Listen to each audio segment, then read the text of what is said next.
Il-Mużew Marittimu fil-Birgu li jilqa' fih eluf ta' oġġetti marbuta mal-baħar se jiġi rrinnovat u mmodernizzat b'investiment ta' €2 miljun. Il-proġett minn Heritage Malta se jara l-mużew jikber b'500 metru kwadru fl-ispazju għall-pubbliku kif ukoll l-ispazju għall-wiri. Apparti minn hekk il-mużew se jilħaq aktar viżitaturi diġitali permezz ta' diġitazzjoni ta' 2600 oġġett mill-kollezzjoni tal-mużew. F'konferenza tal-aħbarijiet li matula nataw id-dettalji tal-proġett, iċ-Chairman ta' Heritage Malta, Anton Refalo, qal li l-proġett se jsaħħaħ il-binja b'att ta' interventi strutturali li se joħolqu mill-ġdid l-ambjent li ġie ddiżinjat oriġinarjament mill-arkitett Brittaniku William Kemp f'nofs is-seklu 19. Nagħmlu proġett li kull min jiġi hawn jkun proġett diġitali u virtuali fis-sens li inti għandek mużew li mhux sempliċement huwa depożitarju, imma inti għandek il-pubbliku jikkomunika u interattiv mal-oġġetti li qed jara.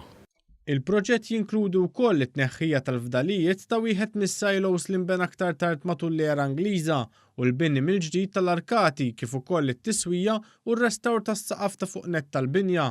Dan wara li diġà rat ir-restawr tat-turretta, il-faċċata ta' quddiem, il-ġnub u qiegħed fil-proċess li tlesti r-restawr tal-faċċata ta' wara u l-aperturi kollha b'fondi nazzjonali.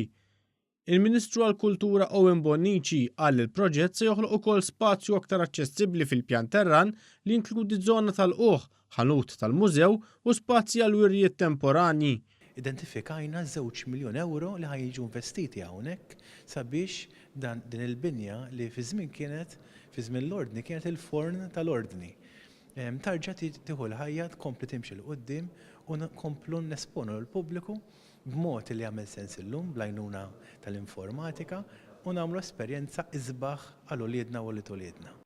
Is-Segretarju Parlamentari għall-Fondi Ewropej Aron Farrugia qal li s-suċċess tal-implementazzjoni tal-proġett fil-Birgu se jiżgura l-kontribut ta' Malta għal dawn il-fondi għat-tisħiħ ta' setturi bħall-inklużjoni. Il-proġett se jitlesta fi żmien 3 snin u mistenni jwassal għal żieda ta' 5,000 viżitatur fis-sena u żieda fl-udjenza diġitali tal-Mużew Marittimu Malti.